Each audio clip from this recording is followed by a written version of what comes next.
बिस्मिल्लाहिर्रहमानिर्रहीम। अस्सलामु अलैकुम वरहमतुल्लाहि वबरकातुहू। एक सियासतदान और बुजुर्ग। दिलचस्प वाक़या।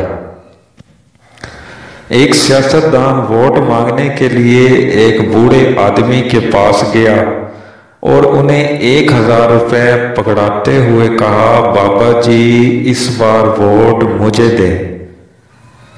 बाबा जी ने कहा, बेटा मुझे पैसे नहीं चाहिए पर तुम्हें वोट चाहिए तो एक गधा खरीद के ला दो।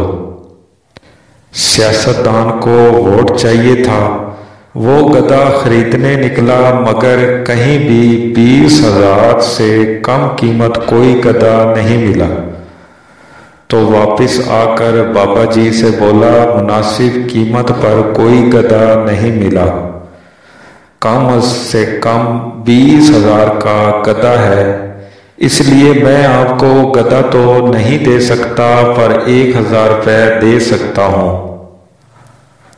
बाबा जी ने कहा, बेटा और शर्मिंदा ना करो, तुम्हारी नज़र में मेरी कीमत गधे से भी कम है। जब गधा 20,000 से कम में नहीं बिका तो मैं 1000 में कैसे बिक सकता हूँ।